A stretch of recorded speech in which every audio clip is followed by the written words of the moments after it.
Welcome back to the Candy Colored Studio. I'm artist Katrina Berg. This is episode 165, and we have such a treat for you today. We have Tracy Ann Holmes here. She is an artist that I have just recently got to know and adore. And welcome, Tracy. So happy to Thank have you. you. It's good to Yeah. be here.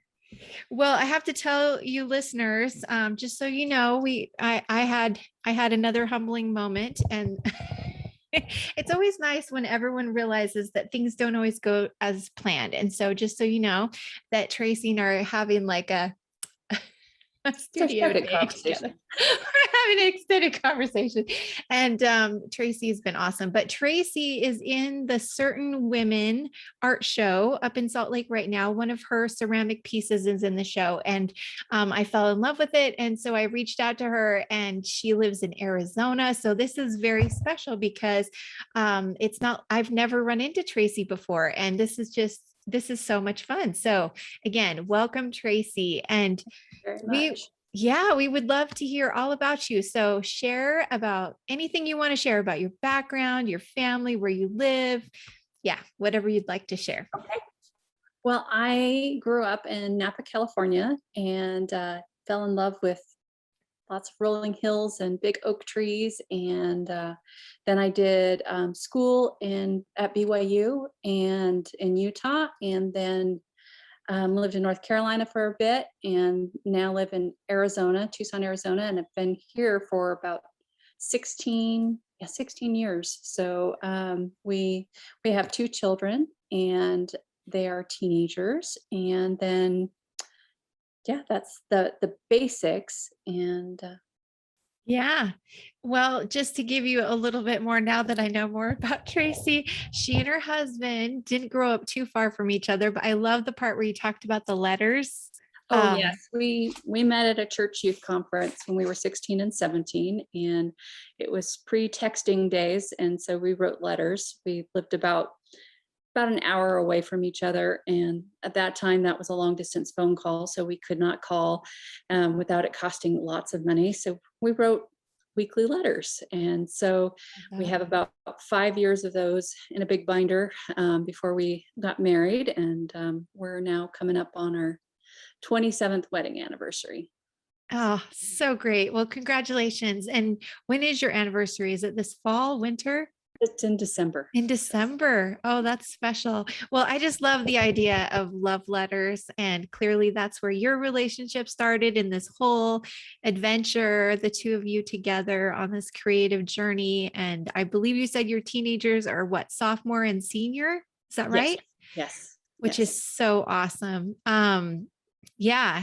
So a little bit more about your family. Obviously, you're an artist. Your husband, you said, is a scientist. Mhm. And what kind of science does he do? Remind me. He works, he's a biologist, and he works for a company that does cancer diagnostics. And so he Wow. helps with that. So That's awesome. Well, we definitely need him these days, that's for sure. And you mentioned that both of your teenagers are creative, and Tracy was telling me that they just recently made their Halloween costumes. Do you want to tell them about that? That was yes, awesome. we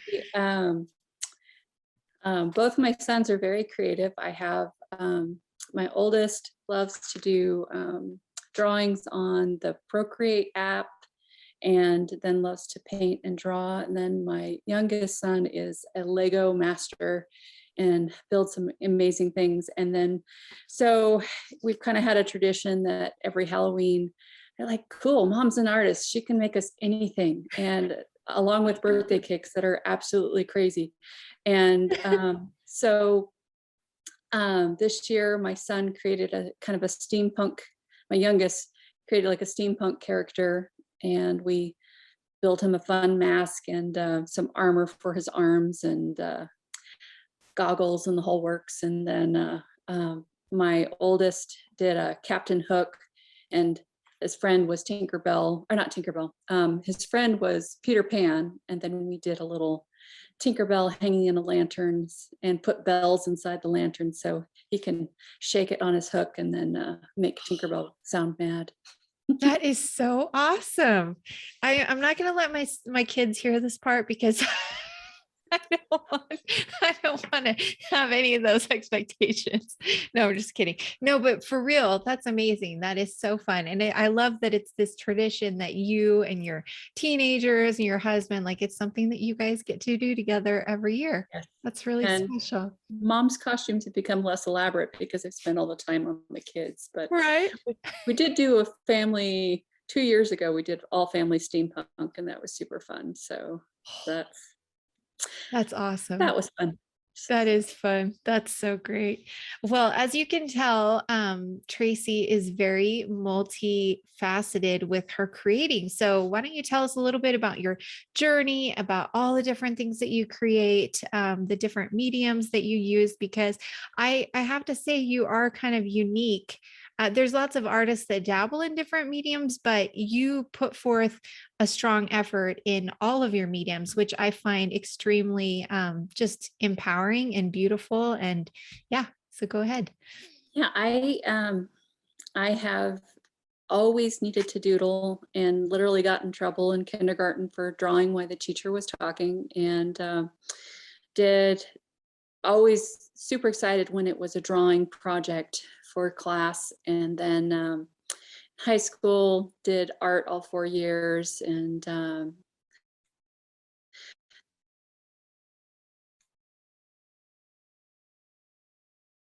art program university, and art education, ceramics. The BYU is, I'm not sure how unusual it is, but it has what's called the Bauhaus approach, where they have you do all different classes. And so I took a watercolor class, a drawing class, printmaking class, sculpture class, and ceramics class. And I was able to, dabble in all of these different things, which was fabulous. And I had really focused on focusing on drawing and painting, and that's what I thought would be where I was going. But then I experienced ceramics and just fell in love. And so that's my kind of main favorite media. But watercolor is a close second. I really enjoy that. And when I was in high school, my art teacher was very good at teaching how to draw and paint very realistically. And so I was able to do things really photographic, but often had things just kind of lose their life because it was just, I over illustrated it. And so with a lot of help from my BFA advisor, Vaughn Allen, she helped me say, Tracy, stop being so literal. And do out a lot more going on and not just hand it to them on a plate. And so watercolors I love because I can still do kind of super realistic with some spontaneity and whimsy. I love to see what the washes are going to do. It's just so fun to fill a little area with water and then just drop the color in and just see where it's going to go. And so I love doing portraits in watercolor and in pencil. I enjoy acrylic, but it's also a little less forgiving for trying to be spontaneous. And Yeah. so I think my more powerful works are in watercolor and ceramics. So. Right. And I just think it's so, well, for me personally, I love that you are so willing to allow for that spontaneity and the freedom and also not having any control with the watercolor. Obviously you do have some control, but there's a lot of points where you don't. And yet you do that. And then you do the ceramic where you really are, it's a totally different medium because you are in control for the most part from your work, that it's so, it feels very purposeful. It does not feel like you're just letting it do whatever it wants. And I love that you can express yourself in both of those ways, depending on whatever it is that you're feeling, where you want to go with your vision. Yeah. Yeah. And for me, my painting and drawing is when I there's some satisfaction, drawing thing and getting it to look just like the thing it is. It's just kind of accomplishment of I created a style of this thing. And whereas my ceramic work is more my soul work. Yeah. It's when I have emotional things that I need to work through and or concepts I'm trying to grasp. And I use my ceramics as my personal art therapy. Yeah. Oh, it's But awesome. I love it. Well, should we go ahead and let you start sharing do you want to sure, share some of sure. your, let's see if we Yeah. can get it to work. We got it to work last time. All right. I think I've got it. Oh yeah. Okay. Beautiful. All right. So this is, for those of you who are listening, this is some of my work from my Bachelor of Fine Arts um, final show. So basically, to get your degree, you have to do a gallery setting showing of your pieces. And so I had 13 or 14 full-size pieces in this Wow. theme. And the theme I chose was, or the title of my show was Eve's Mini Corsets. And I was dealing with on trying to understand kind of the natural beauty of women represented as Eve, with lots of imagery of fruits and leaves and plants and infants. And then also, there's some serpents in there, and just Eve is naturally beautiful and all the different things that she went through. And then the mini corsets aspect is that we as women are naturally beautiful, but we feel like we have to hurt ourselves to be beautiful. And Mhm. with this day and age, it's still very much a reality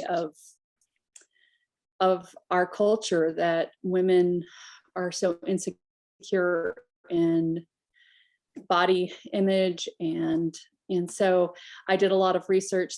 My pictures, these are figurative without, it's almost like they're just the clothing themselves without the bodies in them. And so I have one piece that has two sides, and it's this kind of floral bodice, and it has an infant on it. And then the opposite side is a corseted woman on the other side, kind of pulling away. And then I also have a sculpture. It looks like it's metal, but it's just the glaze that I used on the clay, and it's metallic. And in my research, I found out that the Medici family women were trying to get down to either a 13 or 15-inch waist, something ridiculous. And they actually invented iron corsets, which is just like Oh, the most awful thing ever. And so I have this piece, but then I had also pieces where I had the corsets rested and opened, like, okay, we're putting this behind us. We're going to escape yeah. from this type of torture for our bodies because we are beautiful anyways.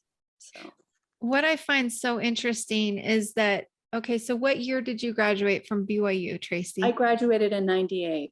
Yeah, 98. And what's, again, this is so relevant right now.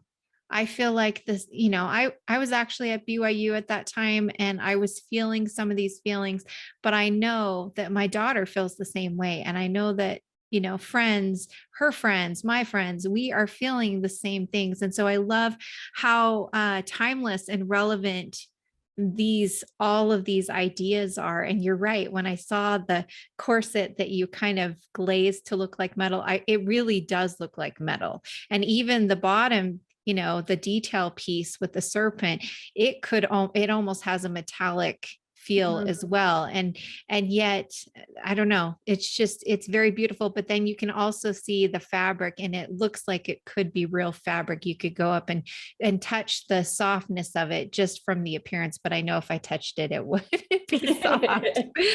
Well, and So the on my website under my ceramics gallery, if you scroll to the bottom, you'll see my BFA slides. I have those in there. nice. some of the different corsets that I build. And I had fun taking molds of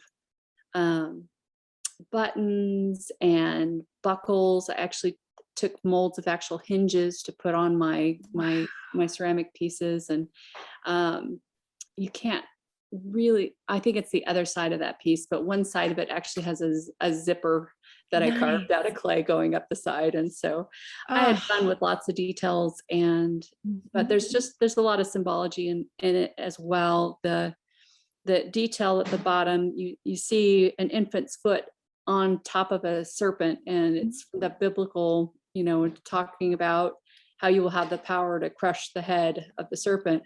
Yeah. And so, wow. So there are serpents in our lives. That's where we are given the power to get past that. So, well, these are beautiful. And so this is 1, 2, 3, 4 of your, obviously your final project, but how many of these pieces within the series are still available, or did you sell them all long ago? these have been sold a long time ago, and the one on the top left, I'm keeping as kind of my piece of the show. So, but I have some other pieces I will be showing that are available. Okay, great. And I was talking about how my ceramics are my art therapy, and this next piece I'm showing, it's a female figure. It's 3/4 from hips up, and it's a woman, and she's got like her hair is like this turbulent storm of waves, and she's got this ship adrift on her waves crashing around, and then she's got waves churning around her waist as well, and then she's hanging on for dear life on this anchor. And this piece is entitled Anchor Me. And this was done when my youngest son was dealing with a heart infection, and we were in and out of the hospital and had to do, he had to have open heart surgery. Luckily, he's in great health now, but this piece was how my faith was my anchor, and I could be calm during the storm. And so that's what this piece represents. It has been purchased, but this is another detail of close up of the face and the boat, so you can see the kind of the churning waters. So, but even though she's got all this going on, she's got a calm look on her face. So yeah, that's what really struck me, is that she is so extremely peaceful. Her shoulders are relaxed, her arms are relaxed, even though they're gripping onto the anchor. She is just completely at peace. It doesn't, and her hair is completely wild. I love it. It's so great. The waves are just, they're just totally wild. And the coloring, I love the color. Those of you that know, I love color. The color is absolutely stunning. And the hat, I mean, her ship hat. Mm-hmm. Yeah, she's glazed in a celadon blue, so it's kind of a see-through. I wanted her to look like she was underwater. She totally looks like she's underwater. It's amazing. It's such a gorgeous piece. Yeah. And so another piece that deals with kind of emotions and kind of the different stages of your life. This is called I Know Why My Caged Bird Sings. And it is a woman with a torso that's actually a metal bird cage.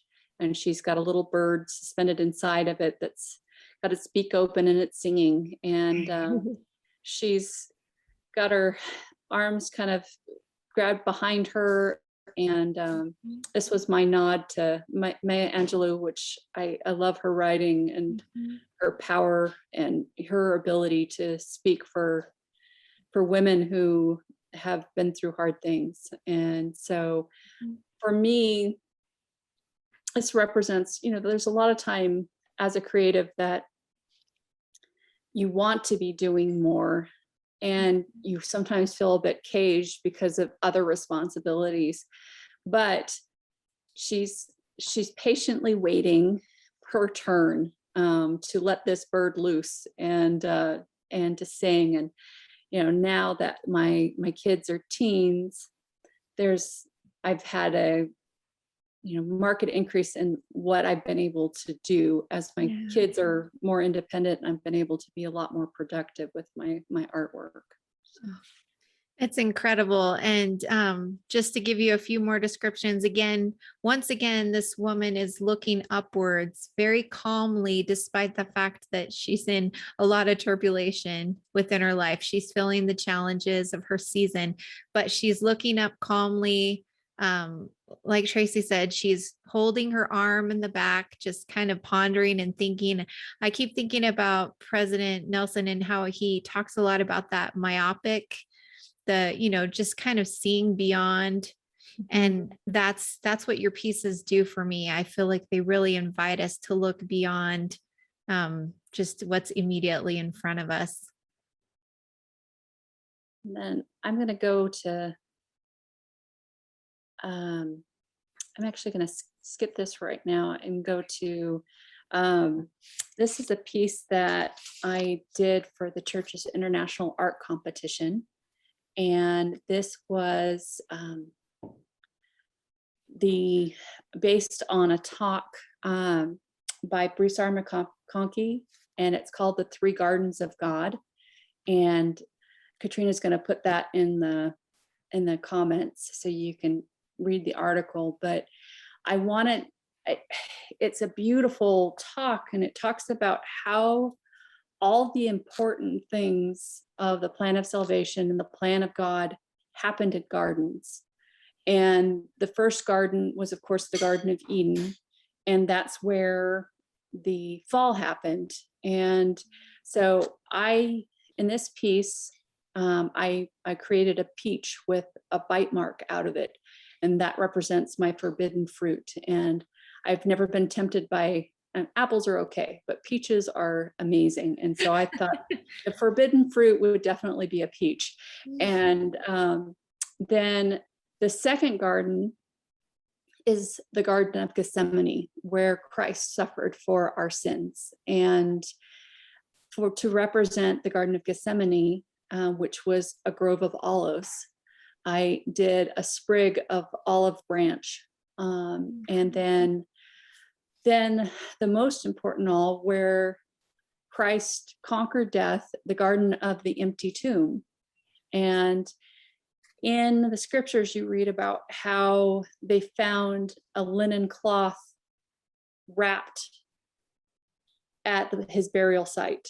And it wasn't like Christ wasn't just resurrected. He neatly folded up his headcloth. Yes. And so this piece is the composition is basically a folded piece of cloth with a piece of fruit and a sprig of olive across it. It's all done in porcelain, and porcelain has this gorgeous ability to fold just like fabric because it's such fine particulate matter in it. And then you can do these really lacy little leaves. And the fabric, I actually found a linen tablecloth that I pressed into the fabric to texture. Yeah. And then bright porcelainess of each of these. That's that piece. So. Oh, I love this piece. What's interesting to me is that the texture is so vivid with the sprig as well as the cloth, and yet the peach is it's almost got that perfect polished, so enticing, right? And you said you actually bit into it. Yes, I did. I was like, okay, I could carve it to look like a bite mark, or I could just bite it really quick. And the piece is hollow, but I made it thick enough on the one section so that I could take a bite out of it and, spit it out quick and rinse your mouth because it's very gritty. Take a bite out of the there's a lot of blood, sweat, and tears in this piece, everyone. Exactly. Oh man, it's amazing. And then did this one sell at the church exhibit, or is this one available? The church actually bought this piece. So this one actually, Awesome. actually belongs to the church. I have another piece that I did for another international art competition. I'm going to pull that one up really quick. Hang on. Yeah, you're fine. And Are you do a lot of commissions. So if people see these pieces and they would like to have something within the series, they can just reach out to you, right, yes, Tracy? absolutely. Absolutely. And let me see. And I this is the one I did for its opening. Give me 1 second. You're fine. So was this the Three Gardens was in the most recent This church? is the Three Gardens. No, this one was actually Maybe about 9 years okay.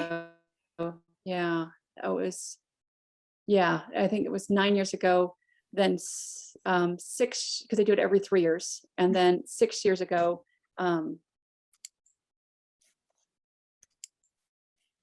we did, I'm seeing why it won't open for me.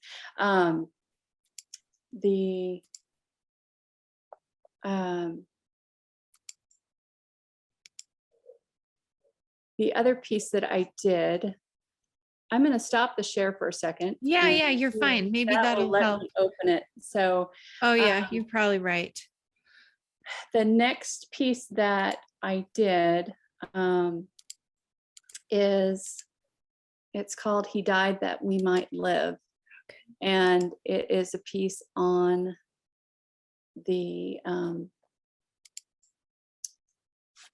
atonement Nice. or the crucifixion of Jesus Christ. And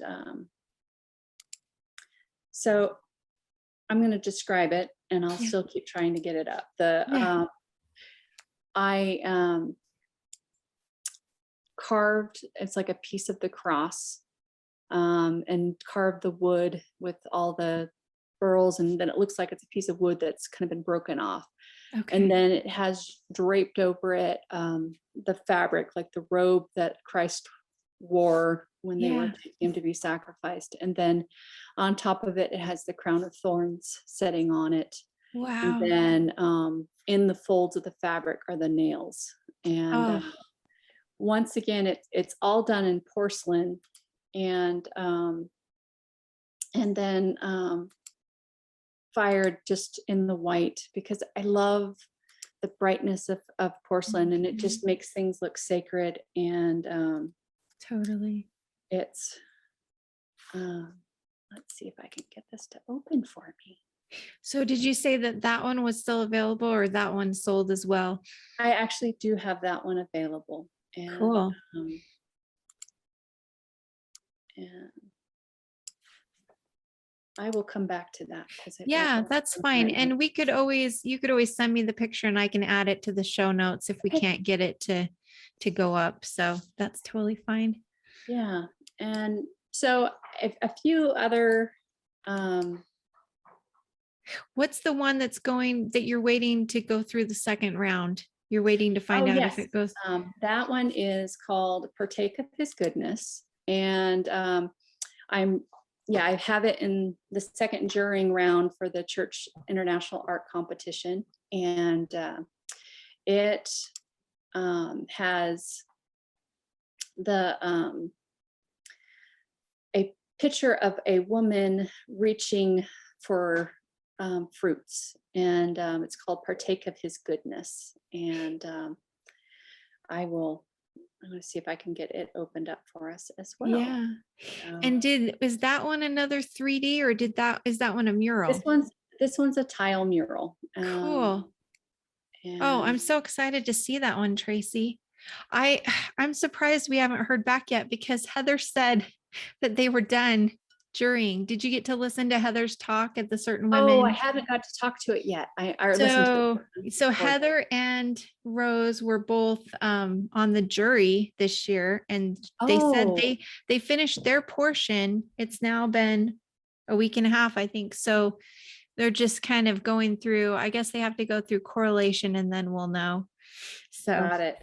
But all right, yeah, I got things to open for me now. Okay. Oh, good. All right. Let's see. Here's the He Died That We Might Live piece. Oh yeah, that's amazing. And so this is a little bit smaller Mm, than the original. And the original has sold, but I made another as well. cool. And Yeah, so, I love those nails. They're nice and hefty, and they look exactly like what we would have seen at that time period. and then I'm going to go to some of my other work. This is called Peacock Royalty, Yeah, and I like this she one. is my kind of homage to beautiful women. Yeah. And this peacock is being kind of a robe to her, and she's grabbing its feathers and wrapping it around her. She's all in white, and then the peacock is in all its original kind of glorious colors. So and then another piece that is called and this one is also available, it's called Precarious Balance. This is my ode to women. Is it sharing right now? It's not. Let's Oh, see. I'm sorry. Oh, you're fine.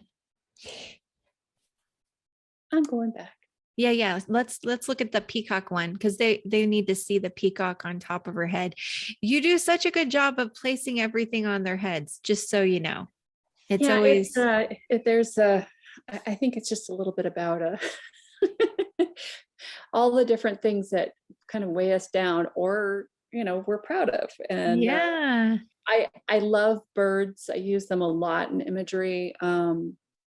I remember hearing an adage of, if a bird lands on your head, you're not responsible, but if you let it nest there, you are. I And so love ever that. since then, I've been doing lots of birds on people's heads. And so sometimes they're nesting, and it's, and then this is the other view.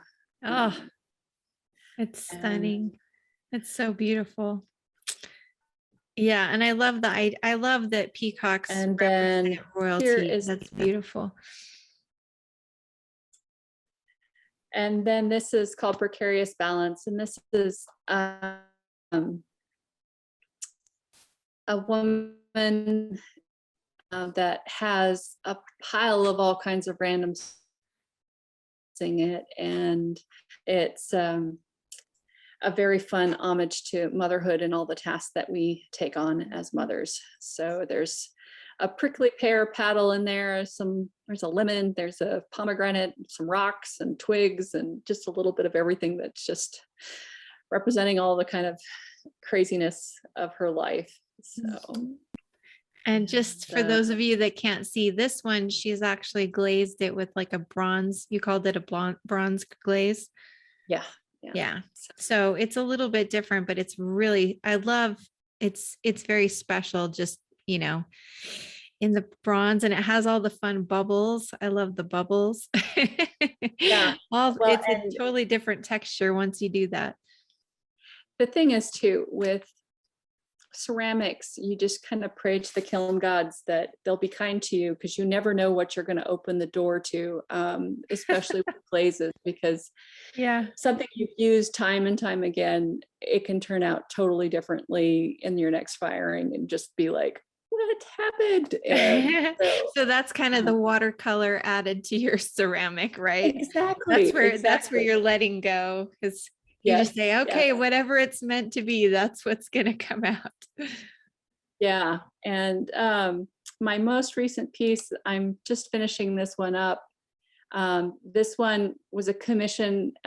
They loved my piece, Our Mother, from certain women, and I kept some of the same elements.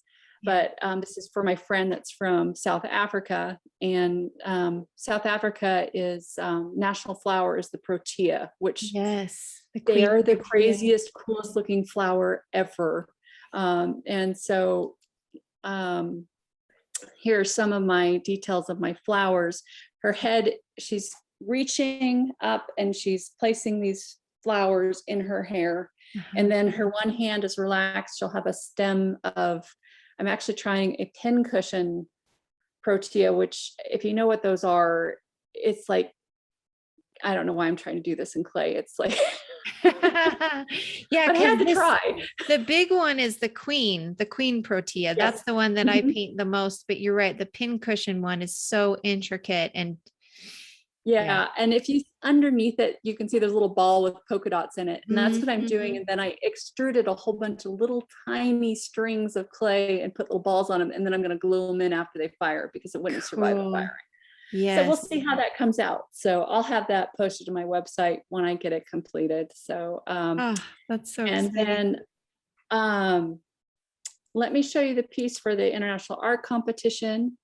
This is a large tile mural, and I used a white clay, and then it was all are alike unto God, from, and also the scripture also has partake of his goodness. And I used clay because we are the clay of the earth. All are alike unto God. We're all made of the clay. And then I wanted the fruit to represent the tree of life. And so what I did is I did an iron oxide wash over the entire thing, except I put wax resist on the fruit so that they would be the bright white of the natural clay. And so it fires with this lovely kind of monochromatic, almost a sepia tone look. And it's a relief carved of this woman stretching up to the trees to pluck the fruit, and she's got a beautiful basket on her arms, and it's framed in a large frame, and so that's in the jury currently. So we'll It's see gorgeous. if that. I'm so excited to see that one. That's going to be great. And how big is that one, Tracy? That one is about 3 foot by, probably about 2.5 feet by 4 feet, probably. Okay. Yeah. It's really heavy. I bet. So did you deliver that one when you brought up your Certain Women piece? Did you bring them Yes. both? Yeah, that makes sense. What we did is we have family up in Utah, and we did a road trip up that I brought that piece up, and it got to hang in my sister-in-law's house for a few months until I found out if I got into the jury. Yeah. My husband came up a few months later for our nephew's wedding, and he carried the Certain Women piece on the plane in the box.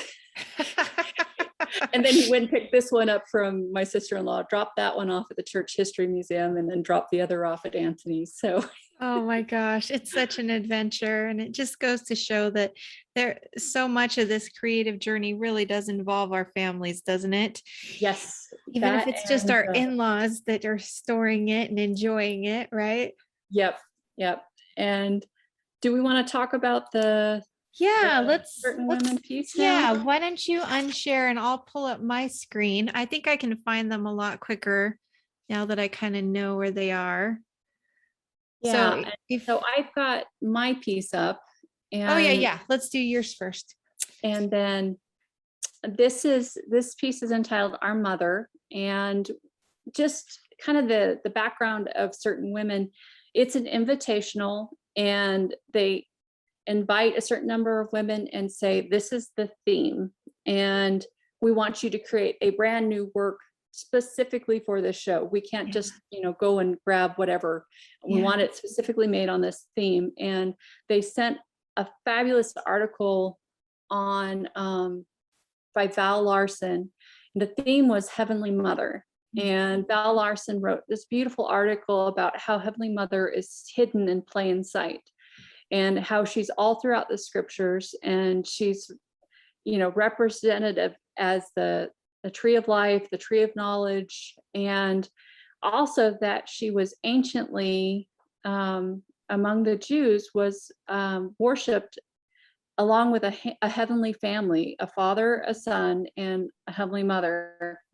And in those representations, they have her as though her torso is a tree, and her upper body is, female, and that fruit tree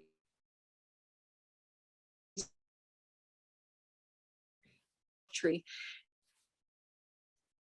My torso is all covered in bark, and she once again a porcelain white to represent her sacredness. And then in her hand, she is cupping a handful of olives, and those olives also represent Gethsemane, and also represent us as our children, her children. We are her fruit. And in her hair, there is the leaves of the olive, and the olive flowers are all in her hair. So that's the basics of that piece. Oh, it's just so beautiful. And she's so peaceful, and she just looks like she is full of love and wisdom and grace and all the things that we aspire to be as women, that our mother, that she envelops all those things. You so beautifully captured so many of the traits that I consider when I think about her. And I think I told you this before, but I feel like when I first saw this piece, I could just feel the love and the emotion specifically that you put into the piece, but then also that I feel like she's constantly trying to offer us. And so here she is offering these, the fruit of the olive, but then also offering her goodness, her love, her light, her creation, and just the opportunity that we can be like her. I feel like you can feel all those things in your piece. So it's just amazing.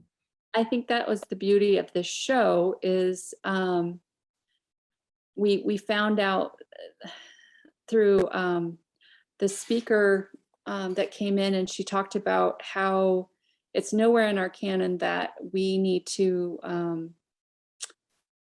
we don't talk about Heavenly Mother because she's too sacred to talk about. That's nowhere in our canon. And I thought, wow, that's really cool. And this show has been, hey, here we are. We can open up. We can talk about this. This is how we feel about our mother and this sacred union of godhood. And this article also talked about how the word Elohim, which is translated as God, is actually plural. And Heavenly Mother is Ella, and Heavenly Father is Elo, and those together are Elohim. And so it's joint, and this fabulous partnership which created this beautiful place that we live on. Yes, Universe. absolutely. Oh, yeah, it's a beautiful show. In fact, Tracy offered to share some of her favorite pieces. Are you ready to do that? Yes, let me stop my share. Okay, and I'm going to try to share mine. Okay, so share screen. Okay, let's see. Should we start with this one? Because it's already Yes, it is up. Yes, absolutely. So this is a piece by Linda Etherington. Sorry if I pronounced it. It's called Teach Them to Love One Another. And I absolutely love this piece. I love that she so perfectly captures the joy it is to nurture your child, and the joy it is to give them the sustenance that you need. For me, like, breastfeeding was a very sacred experience, and just being able to provide what your child needs. And then that look that the child has looking up to her mother of just I'm so for me.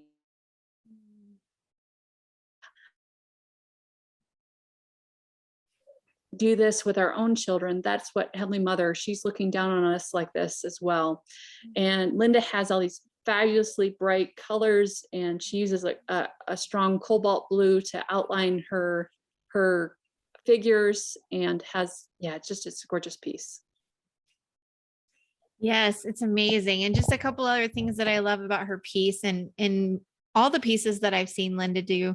She will write little words. She'll put letters. She'll kind of hide them throughout her piece. She also loves to hide birds. Sometimes they're more prominent than others, but I see a lot of little birds and creatures. I've seen some with like worms and all kinds of fun little, parts of life. And I think that pretty much anything Linda does could definitely represent our divine feminine, just because she really does her artwork exemplifies creation. And so I feel like, yeah, I love all the things that you talked about, though. The halos with the bright colors. I mean, it's not a typical halo that you typically see in religious artwork, but it's so fun. And More like an no, aura of yeah, more like an aura halo. That's a beautiful description. I love that. Okay, let's find another one. We'll How about we probably just start scrolling yeah, we'll just scroll down to down one and of then the we'll find it. ones. Yeah. Okay, Oh, look, and here's so, yours. There's yours. hi, there I am. And you just tell me, I don't think I'm going to pass any of them now that I know kind of where they are, but All right, we're coming up. I know we're oh, coming up. here, Kathy. Should Okay, be yes, Kathy's.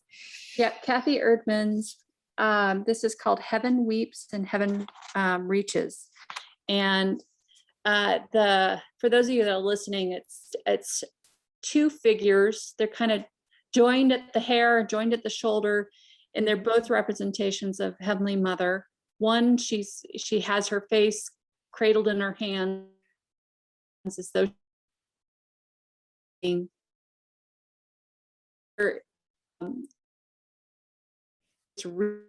and it's such a beautiful representation of the mother shows us. And so this is, yeah, just beautifully done. It's glazed in a white and on a gray pedestal, and it's just a really striking piece. The gesture is just so spot on. Yeah, she's right. The movement and gesture really is great. And I love that, I love that yours is more raw. I love the raw quality. And then I love that hers is shiny. And I love how they each fit perfectly with what they're trying to do, right? Yeah. So beautiful. Okay, let's see who's next here. Let's see. Oh, so many good ones, you guys. There's 140 pieces. So, oh, here we go. Website and see it. Yes. Yes. Okay. So this one is Susanna Isabel Silva, and it's called The Earth Rolls on Its Wings. And this is a white paper with a kind of a rust background, and it's all intricately carved paper that's been pierce cut. And in my ceramics, I love to do pierce work. In some of my BFA work, where I'll carve all the way through the clay, and like to do lacy stuff that's all interlocked together. And she has mastered this with an X-Acto knife. It's amazing, and it's beautifully geometric. To me, it represents creation.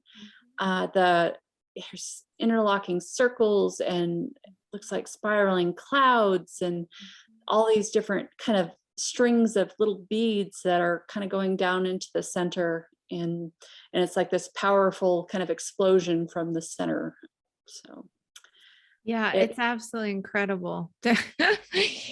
Like you say, I think I could spend a lifetime and not reach the delicate intricacies of these cuts, Yes. It's amazing. Okay, let's see. And then are we looking for Stacy's? Or do we have yeah, two we're more? looking for Stacy and then Rose. Oh, and Rose. There's Rose. Okay, we'll do Rose.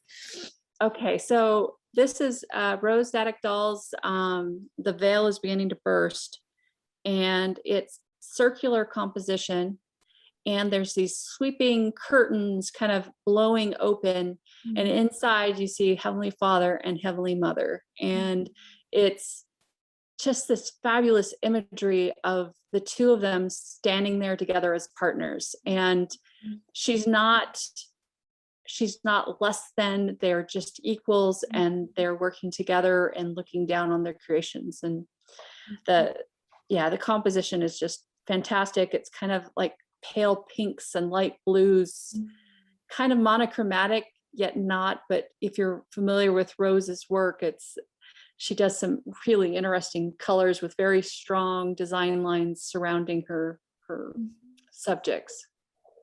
Yeah, this is a beautiful piece. Absolutely amazing.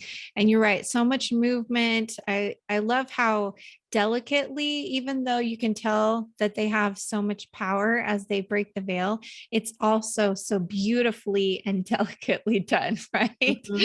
Absolutely. How that Absolutely. happens, I don't know, but only they can do it. It's beautiful. Okay, and we've got one more. One more. Let's see. Oh, that's not it. Oh, I must have missed it. Sorry, Stacy. We know you're in here. I think it's Okay. up at the very top. Oh, maybe we just missed it because we started. Oh, I bet you're right. Okay, hold on. Here comes Stacy's piece. Look at all those beautiful Oh, there women. she is. So many beautiful pieces. All right, this piece is by Stacy Minch, and it's dark-haired, female form, and she has the galaxy behind her, a moon and the earth, and she is just has her head tilted forward and this just look of absolute despair on her face. Her eyes are closed and she's got her hands covering her ears, and it's called The Cries in the Night. And we've all that have been mothers have been up sleepless nights when our kids are hurting or going through hard things or are making difficult choices. And sometimes all you can do is, I have to let them navigate this on their own, but it's really hard to let them navigate this on their own. And I see that look on her face of, I can't listen to the crying anymore because I need to let them experience this lively experience and move forward. So powerful, powerful piece. So powerful. Yeah, something that I love too that I shared with Tracy earlier is that I've seen a lot of Stacy's work, and her stuff is amazing. And this feels she took it to a new direction with her artwork. And I love that about this particular show. Certain women, like Tracy said, women were asked to create pieces specifically for the show. And I noticed how so many women either took a new facet of something that they've been doing, or they started a whole new series, or just tried to experiment on something that they had never tried before. And this painting by Stacy just really exemplifies that sometimes it's important to try new things and find new ways to express things creatively, even though we're so comfortable in our little spheres. I love that she took a chance and did something totally different. Absolutely.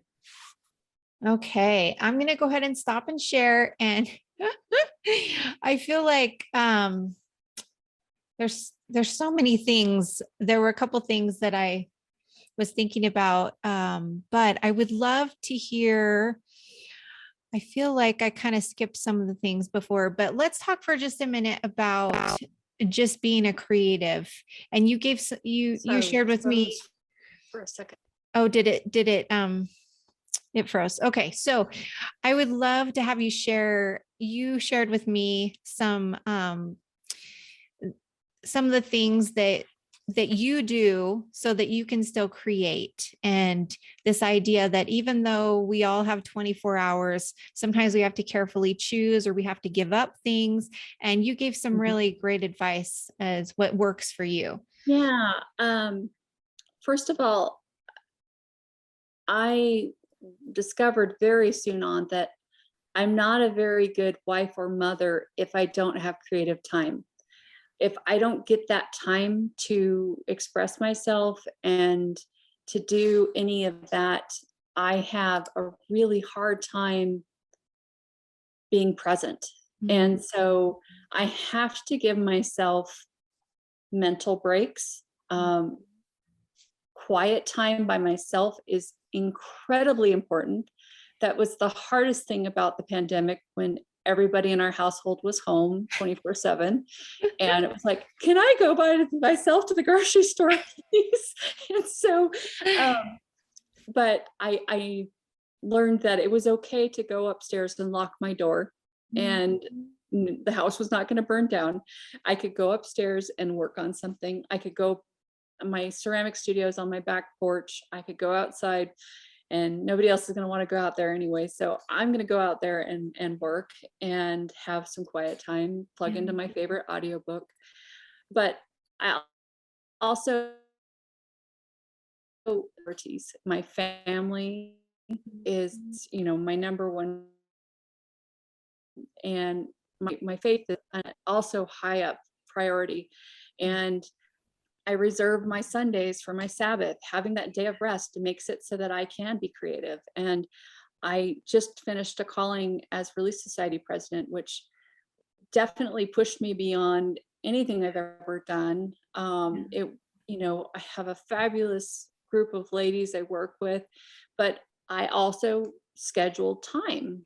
And, I would tell my counselors I'm not going to be available. And then put my phone in airplane mode so that I could get my projects done. I could get my commissions done. I could get because that's my job. And, a lot of times people think, oh, you're at home, you can do this. But when you work at home and it's your job to be creative, you just have to schedule the time. And that means saying no to some things. And, I did some PTO stuff when the kids were really young. And, then just, there were times when I'm like, okay, I can help with one event a year, and I will help with the decorations for the book fair. And so that's what I did. And I've just learned it's okay to say no. Yeah, absolutely. I love that. I love that you work so hard at assessing your priorities, that you schedule time for the things that are important, and you make sure that, like you said, your faith, your family, your work, you make sure that those are right there. And yet you make sure that everything, you take the time to get things done, and it's okay to say no. I think that's a hard thing for we as women in general to realize, that it is okay to say no. And yeah, Well, and I think absolutely. too, with the pandemic, everybody's, I mean, it's okay to mourn what we lost during the pandemic. Yes. It Yeah. is totally okay to mourn it, because there was so much of what was normal was just gone. And Yeah. and I just felt there's so much malaise, and I'm like, okay, this is not, I mean, I'm here with my family. I've got enough to eat. I've got everything I need. Why am I so sad? I'm like, everything that's normal in my life has been shaken up. Uh-huh. And so we have to be respectful of when we have changes like that in our lives. We have to give ourselves time to process. And if we don't Absolutely. give ourselves time to process, we're just going to hit self combustion time. And Yeah. it's just a point where you're just like, okay, I have to process this. And for me, that means making something. So, Totally. And I love how you said that you learned early on that you needed that time to create so that you could be the mother and the wife that you want to be. And I feel the same way. And I think that we need that constant reminder that, yeah, that it's okay to mourn. It's okay to process, and it's okay to prioritize and schedule the things that are really important. So yeah, thank you. That was great. And then just a couple other things that you've shared, when when people are considering art, whether it's for a degree or they want to change direction in their life. Yeah, what are your thoughts about ways that creatives can go after their passion? yeah, I highly recommend university education if you can do it. If it's not at a point where you can, there are so many other opportunities. Just keep learning. The Yeah. more you learn, the more you expose yourself to other artists and other techniques, and go out, see what's being done locally, go to craft fairs, go to art fairs, go to galleries, see what's there, and see what speaks to you. And try different techniques. And even I still try to take workshops. And, I about 7 years ago went out and took an architectural ceramics course from Peter King, who does these fabulous monuments, memorials. And I learned all his techniques so that I can build really large with ceramics and do like architectural details inside of house, like fireplace surrounds and backsplashes for kitchens and all these things. And then I was able to do a tile mural for my kids' school. And it was because I took a workshop and learned how to do those techniques. And I'm so grateful for my toolbox being so full, because I took all those different classes at BYU, and I can say, okay, I have this project, and which medium, which one is going to be the best. And the thing is too is, yeah, I have my work at a guild, and we represent 90 different artists there. And some of them are just started in their retirement and started being artists, but they have really amazing work. Mm-hmm. And it's just something they've always loved or something they just got into. And it doesn't take being an artist all your life to be an artist. Mm-hmm. It's, you have a very, everybody has a unique view on the world. And that's what your art does, is it brings your thoughts on the world forward. Mm-hmm. Oh, that's beautiful. And that's great advice. I think you're right. Keep learning, keep reaching out, notice things around you and see what you want to go after. I don't think that we showed them your watercolor pieces. Should we share some of those? And then while she's pulling those up, Tracy has a website where you can get to many of these things. You can get, she's got local galleries, but then she also has an Etsy shop where she sells her watercolors. And then she has a Redbubble store where you can buy stickers and clothing with her art on it. Other fun things for like your computer and hats. And I don't know, I know I'm missing a ton of stuff, but they have everything. If you want to put art on it, you can find it in Tracy's Redbubble shop. Yes. You can even have a shower curtain with my artwork. Yes, you can have a shower curtain. Aren't these fun? So yeah. This is, I moved to Tucson 16 years ago, and I fell in love with the life that there is so much variety of life in the Sonoran Desert. It's just mind blowing. We have I think we have the most hummingbird species in all of the country. And you think, we're in a desert. How is that even possible? But wow, because we get these summer monsoons where we get all these flowers blooming through the summer. And so I have been doing these art studies of all these different animals and plants of the area and some of the buildings of the area. There's in Tucson, south of Tucson, there's the San Xavier del Bac. It's a Catholic, an old mission that it's from the 1700s. And you go inside and it's like folk art Baroque, which is the coolest thing you've ever seen. And you're just like, feel like you've gone back in time or going to Europe, but it's folk art because, that's what the artisans could do. And so they've got these kind of bizarrely coolly demented cherubs everywhere that it just, it's a cool place. But if you go to Tucson, go to that. And so I just am frequently working on doing these little paintings of different creatures in this area. And so these are kind of my fun studies where I let the watercolor, I have a lot of tight detail, but then I lots of splashes of color. I love color. And but then I like I said, my ceramics is kind of my soul work, where I work out my emotions, and my watercolor is my play work. So oh, they're beautiful. Yeah, I paint a lot of birds myself. And so I'm like totally, I'm loving all of these pieces that you've done. These are amazing. Yeah, so special. Let's see, what else have we missed? Let's talk about upcoming series and projects that you have on the horizon?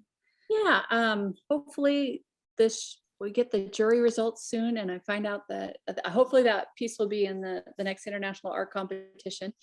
And then I am in a local show called Earth at our Tohono Tool Gardens. They have some galleries there. And then I will keep continuing painting my Sonoran Desert Life series, and I'm always adding to that. And those are always on my Etsy shop. And I sell prints in all different sizes. I have a G-Clay printer, so I can Yeah.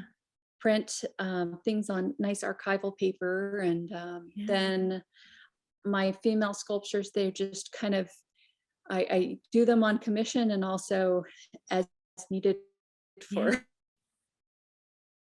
therapy. That's That's great. working on. Oh, that's awesome. Well, yeah, if you want to reach out to Tracy, if you're interested in commissioning a piece, she's got a contact form on her website. And also you can get to her, like I said, to her other shops. And then she does have an Instagram as well as a Facebook. Do you want to tell them the names? And then I'll have all the Yeah. links in the show Yeah, notes. and on Instagram, I'm just at Tracy Ann Holmes, and it's the simple way of spelling Tracy and Ann without E's. So just TracyAnnHolmes. And then for Facebook, you can just look me up, Tracy Ann Holmes, and look for the artist underneath. And there's a ceramic figurine head as the person. And then my website is just tracyannholmes.com, and that leads you to my Etsy's and my Redbubble site, and also the contact form. And yeah, That's great. Well, Tracy, this has been such a feast. It's been so fun to go through so much of your work and to get to hear all the stories and the process and the symbolism and to just just get to hear your heart. And I just want to say thank you from all of us women, not just for participating in the Certain Women show, but for your life's work, for supporting women, for just being there for them to talk about the hard things that we face as women, whether it's seasons, whether it's cultural, whether it's the spiritual challenges that we face. Your pieces, your work just totally exemplifies and just gives support to women. And I'm just so grateful for everything that you've done. So thank you. thanks for inviting me. This has been a lot of fun and a great time visiting with you. All right. Well, thank you again. And just want to send so much love from the Candy Colored Studio here in Midway, Utah, as well as Tracy's beautiful home and studio just outside of Tucson. And we just want to send you guys love and have a wonderful day. Bye. Goodbye, everyone.